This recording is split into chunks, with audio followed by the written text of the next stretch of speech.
Hello there guys, Bilbo10,000 here, bringing you episode 4 of Rate Their Chances Season 2, the series where we rate the chances for potential newcomers making it into the DLC Fighter Pack roster for Super Smash Bros. Ultimate, as inspired by the thread of the same name over on Smashboards, which you can find in the description. If you haven't checked out the previous episodes in the series, click the card in the top right corner, or check the description for a link to the rating spreadsheet for Season 2 to see if your favourite character has already been rated. So, I got a lot of criticism for my rating of Crash Bandicoot last episode, as I ultimately ended up giving him a 5%. This pissed off a lot of people, many of whom felt that Crash was deserving of a higher rating, some giving valid arguments, and some harassing and insulting me as a person. And the hatred for my Western argument that I kept bringing up was palpable in the air, but before we get to today's ratings, I want to quickly address these comments and issues and move forwards. However, if you're not interested in this little controversy, I will leave a time skip to the end of this segment where I reveal this week's characters, for those of you who just want to get to the ratings and don't want to listen to me vent for 5 minutes. So firstly, my Western argument that everyone hates. Some people claimed I'm rating Western characters lower in the chances because of the types of games that Western characters come from, like how Mortal Kombat is bloody, or Doom is all about guns and demons, and just how many Western characters aren't traditionally known for their family friendliness, quote-unquote. That's inherently wrong. My Western argument regards the fact that every DLC character we've had so far, including Joker, has had their roots in a Japanese company, which is a fact, and I'm not the only person who has picked up on this. It has nothing to do with the style of game, it is purely based on the company the character comes from. From a predictive standpoint, for me, it makes more sense to follow the pattern already set than to go balls to the walls and say all these different Western characters have a genuine shot, when in reality maybe only 2 or 3 actually do. It doesn't make sense from a predictive standpoint. Now, I will accept the argument that some Western characters are actually popular in Japan. Some people said that Crash has a manga, which surprised me. But then I'll raise the idea that popularity and fan demand won't be the main focus of this DLC. Yes, Joker does feel like a fan demand pick, but Nintendo picked the characters this time around, and they're a business first, your best friend second. Nintendo of Japan specifically picked the characters, and look, we've seen Nintendo for the past 10 years, they're not exactly the most in tune with their audience. After covering them long enough, I know how out of tune they can be with certain decisions. Just look at the state of their online, or any modern Miyamoto game. Any other company would probably pander to their fans with their DLC, and we want that pandering. But I admittedly don't have the same faith in Nintendo that some have when it comes to this kind of stuff. We have been burned before. However, I did state in the last episode that I do believe we will get at least 1 or 2 Western characters, but people seem to forget that I keep saying that and keep having a go at me for the Western argument without noting that I do think we will get some Western characters. I 100% believe the pattern will be broken, but I do not believe in any way that Crash will be one of the characters selected to break that cycle, as much as some people want him, and I do think the next character revealed will be, once again, a Japanese-developed character. Now, as for Crash himself, I refuse to change my rating of the character, as I honestly feel that Crash is a 5% in my eyes at this moment. I know some people got triggered by one of my tweets where I stated I don't think Crash is on the same level as certain characters mascot-wise, and I still believe that. Crash has only just resurged into the public mainstream, and until he gets a brand new game and not remakes, I don't think I can consider him as having returned to his place as one of Sony's biggest mascots. Because I remember all the bad Crash games, there were a lot of them, and just because a remake came out, doesn't mean all those years of awful games can be forgotten. It is my opinion at the end of the day though, I state these at the start of the episodes, that these videos do not reflect anyone but myself, and I encourage people to form their own opinions and ratings in a kind and socially acceptable manner. And I did have a fun debate with some people, but then came the swearing, and the harassment. I received many harsh messages because I dared to form an opinion that didn't go with the majority, so at this point, I'm going to embrace my choice. I did it in Season 1, I'm gonna do it here again.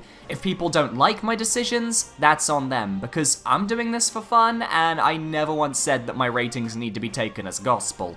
But it is worth noting that every character that made it to the base roster whom I rated all had over a 50% and were considered successful ratings, so I've got a good track record behind me. Hell, I stated in episode 1 of season 1, when I was just a nobody who nobody would trust, saying that Rex and Springman weren't getting into the game as fighters and caused major controversy then. It's nothing new to me, but I needed to get this off my chest and clear the air. So, on to today's 4 characters. The characters we will be rating are Porky Minch from the Mother series, suggested by Seth with 261 likes, the most liked character from the previous episode's comments. 2B from Nier Automata, suggested by Ryan with 180 likes. Viridi from Kid Icarus Uprising, suggested by Zinkfrog with 162 likes. And The Knight from Hollow Knight, suggested by Zeb Nasaki with 143 likes.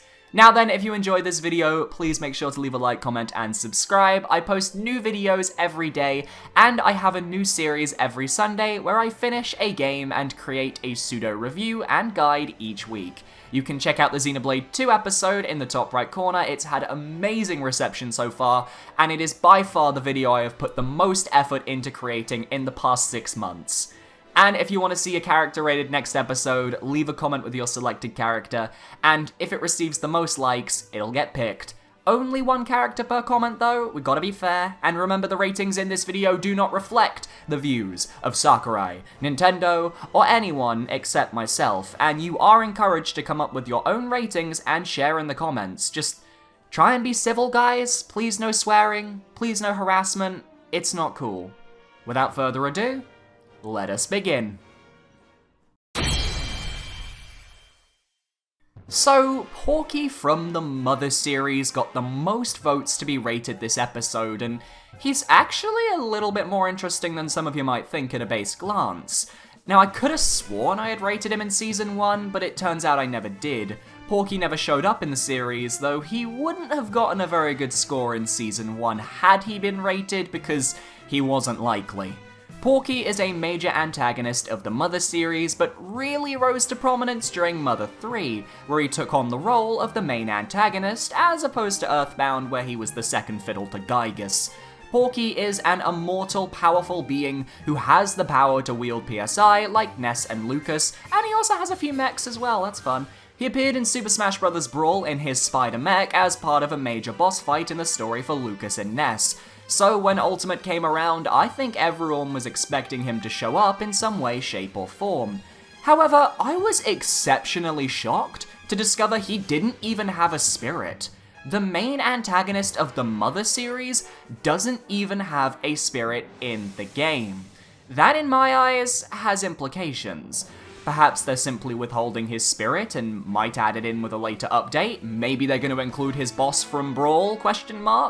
If you want to keep the whole spirit part of Smash alive, adding new spirits from both new and existing franchises is a good way to go, but we have no idea if we'll get any spirits for pre-existing franchises in DLC. Hell, we still don't even know if we're getting spirits for the DLC characters yet.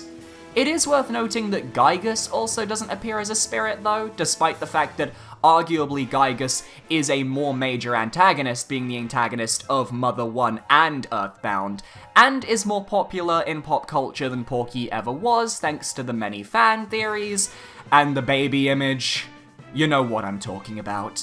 And aside from the Masked Man and a few enemies from each game, we haven't got any bad Mother characters on the spirits list. If you subscribe to the theory that if you're not a spirit, you're in with a shot at DLC, then Porky does have a shot. Many people believe he would fight with his spider mech, and I agree. I don't see Porky battling like Lucas or Ness, he's a bit too out of shape with that sort of battle style, and they could always shrink the spider mech down just like they shrunk Ridley. Ridley and Porky were similar sizes in the Smash Bros. Brawl boss fights, so it's not an unthinkable scenario. The only issue Porky would face is relevancy. Mother hasn't been a relevant franchise for Nintendo for years. We still haven't even got a Mother 3 official translation, damn it, and that's the game Porky would probably pull from for a moveset. With the Mother series being officially finished, according to its creator, it makes less sense to make a paid DLC character for a franchise that just doesn't have the sort of fanbase to rival bigger names. DLC is made to sell copies, and Porky may appeal to Mother fans and hardcore Nintendo fans, but to people with no idea about his series, is he really gonna sell that well? With that in mind, I'm giving Porky a 3% chance score. Porky to me feels like a character that could maybe get into a Season 2 fighter pass. Nintendo have no reason at this point in time to pick this character for DLC. And remember, Nintendo of Japan did the picking. You think they'd pick Porky over different characters? I don't really have enough faith in them for that. However, the fact that he's not a spirit does give him a very, very tiny leg up, hence the 3% instead of the 0%. As for a want score though, Porky gets a 55%, as while I'm not the biggest Mother fan, I really like Ness and Lucas in Smash, and I'm a Lucas main at the moment, so I think playing with Porky might be really fun, and I'd like to see what more characters from their series could do. You know, I'm honestly surprised that I haven't rated 2B sooner than this, because Nier Automata is not only a Square Enix game, which is a company that works with Nintendo, but the character has already been crossed over with Soul Calibur 6, showing that Square Enix is very much happy to give this character out to other companies, assuming they do good things with her. 2B feels like a character that could come out of nowhere, and certainly fits with the idea that this DLC is here to surprise us. Now, of course, 2B would be an amazing pick, and she'd certainly bring a very unique style of play to the Smash field. That being said, I'm not going to pretend like I understand Nier Automata's mechanics because I've never played the game myself yet. I own the game on PS4 though, and I will play it at some point, but what I do know about her is that she can attack, there's guns, she has a sword, and she has this little pod thing that flies around with her, and she could work, in a sense, like a Rosalina and Luma style character, with her being the Rosalina, and the little pod with the guns being the Luma. She 100% has a moveset and potential for growth, not to mention Nier's locations are so unique that picking a stage would be simple, and the OST for Nier Automata is absolutely fabulous. Those tracks in Smash, I'd like that a lot. The problem here is Square Enix. Now, not to say they wouldn't let her in, that's not what I mean, but while everyone is speculating Square Enix will get another character into Smash, that's all we're speculating. One more character. Not two, one. And that's a debate and a half because Square Enix is at the forefront of all the leaks at the moment. I'm sure that if you are a fan of Smash Bros, you've heard that Erdrick from Dragon Quest and Sora from Kingdom Hearts are being brought up many a time. Hell, I brought them both up in Sora's last rating, and now I have to wonder, could 2B be a surprise, potential third candidate? Because I forgot that 2B was a Square Enix character, and they are actually a possible character, unlike Lara Croft or something.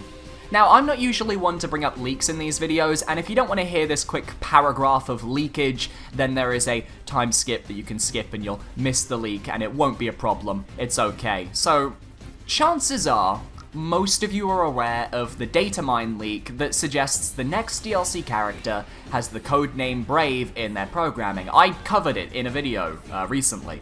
There's a tweet I'll link in the description that actually showcases how Brave's stats move, and I'm not sure if these stats would work with 2B or not. I'm not that knowledgeable on these characters aside from Sora after all, but it's something worth noting nevertheless. I did ask on Twitter about this idea that 2B could be this character, and some of you may have seen that tweet on my feed, and weirdly enough, there are some people who seem to be agreeing, and some people who seem to be disagreeing, so I'm not really sure there, so maybe you guys can take a look yourselves and figure it out. Now, ignoring leaks, I think 2B is one of Square's more likely candidates, definitely top 5. But are they the next character to come to Smash? My only hesitation is that the Nier series has never been on a Nintendo console. Like, even Joker can be traced back to the Shin Megami Tensei series, and Cloud Final Fantasy.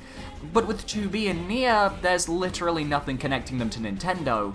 This also means that there's less benefit to Nintendo as a company to add 2B, since it's not like they'd be selling Nier Automata on Switch, although if that happens I'd be very hyped. This is all conjecture, of course, but it's important to factor into the equation here. In any case, I'm going to give 2B a chance score of 35%. This is a character that does have a genuine chance, but at the same time, the parent company just has other characters that might take priority. However, if we see 2B, I will not be shocked in the slightest, because it definitely follows the trend of reveals that would shock the gaming populace. She's definitely my third most likely Square character so far, between Erdrick and Sora, so that's pretty damn good for her. As for a 1 score though, 80% seems fine. Nier Automata has so much they could offer Smash Bros, and 2B has such a unique character design. I'd just love to see what they could do with this character in this setting. So, the only character today that has been rated before, Viridi from Kid Icarus Uprising, is here for another rating, but let's just refresh ourselves on her original rating from Season 1. In episode 11 of Season 1, prior to the August Direct, Viridi had a 20% chance score and a 50% once score. I didn't feel she had a crazy shot, but I felt if Kid Icarus was gonna get another character, she'd be highly likely. This rating stayed the same until episode 20, where I took her down to a 0% and wrote her off. Viridi ended up appearing as a spirit you can find in World of Light or on the Spirit Board, along with other Kid Icarus characters like Hades. So, does Viridi actually have a shot at this DLC? The short answer? She's not getting in, guys. While I want to give spirits a shot at the DLC, the thing that separates Viridi's spirit from other spirits in-game is that her spirit actually has a field use in World of Light. This means her spirit was specifically placed and designed so that it could affect the world map in the World of Light mode. While I can't recall the exact location she comes into play, I think it's the mushrooms that lead to Olimar. I remember vividly that she was used on the field, and for me, that's a developer death sentence right there. It wasn't that she was just a random spirit you could fight, she already had a purpose within the game itself. She was designed for that purpose, and thus she falls into a similar pitfall that I feel the assist trophies fall into. In that, why would you include them as a DLC character if you've already given them a concrete role in the game, being a spirit that affects the World of Light map?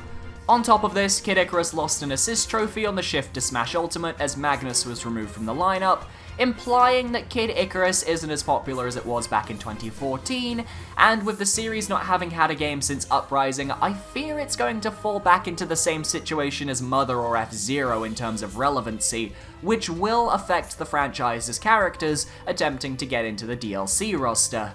Viridi, at least, doesn't have a shot, either as a Palutena Echo or her own fighter, and I'd rather not drag this segment out as there's honestly not much more to say for this character aside from what's already been brought up.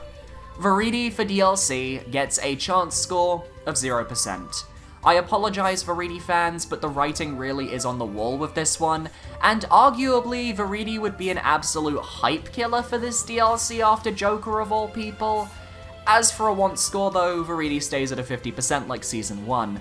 I like Viridi, she was one of my favourite characters from Uprising, but I think it's best we just let her die, because have you heard the new Palutena's guidances from Ultimate? Viridi sounds like a drowning cat. I don't want that in my ears anytime soon. Why are you all doing this to me? Y'all know how much I love Hollow Knight and how much I want this so damn badly. But god damn it, it's not gonna happen and that's very sad for me. Okay. Hollow Knight, brilliant indie game, was the third best-selling Switch title on the eShop in America last year if you don't count the free-to-play games, overselling Celeste, The Messenger, and a bunch of first-party titles to boot, and on top of that, it came out in 2017 and not 2018, so that's even more impressive. Hollow Knight has been out since the start of 2017, as I just said, and was released by Team Cherry, a brilliant little indie team from Australia who deserve all of the praise for creating one of the best Metroidvanias ever in recent memory. And the main character, the Knight, has actually been a request to be rated for a while now.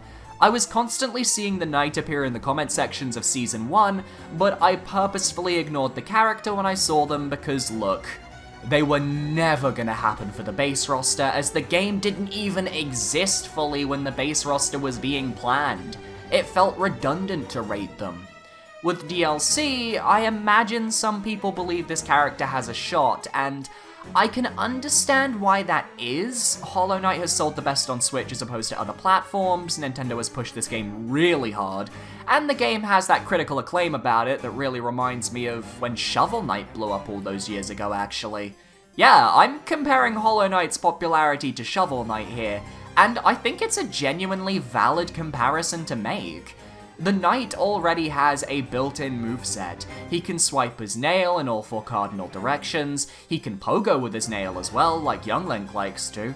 He's got spirit attacks like shooting bursts of energy, ground slams, dash attacks, and of course he's got charms up the wazoo that enhance his abilities. Moveset-wise, this character works, and as for a stage, you've got many iconic locations from Hollow Knight. Green Path, the City of Tears, the Ancient Basin, the Colosseum of Fools, any of the Dream boss battle locations. And Hollow Knight's OST could work so well in Smash. I'd love to hear a remix of some of the tracks from that OST, like the Hornet Battle theme, Green Path, or oh my god, the Mantis Lords would be amazing! But even so, with Hollow Knight's success on the Switch, I think they'd have more luck with a Season 2 DLC pass than a Season 1 DLC pass. The simple problem I have is whether Nintendo would bother. Despite Hollow Knight's success, they're probably looking for bigger characters and bigger franchises, as opposed to this one indie game that got put on the Switch at E3. Woo. And look, I want this. I would probably tear up if I saw the Knight make it into this game, but right now, it's pretty much an impossibility. However, the Knight from Hollow Knight gets a chance score of 1%. The only reason it's not a 0% is simply because of just how well this game performed on the Switch. That's it. That's the only reason he is staying in contention.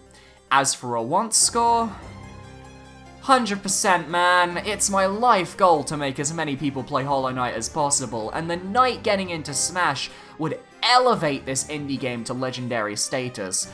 Or hell, maybe just hit up Team Cherry and be like, hey, would you like your character to be a new assist trophy if possible? I'd take an assist trophy. I would, god, I would just take anything. Just, oh, Nintendo, please. Please, Nintendo.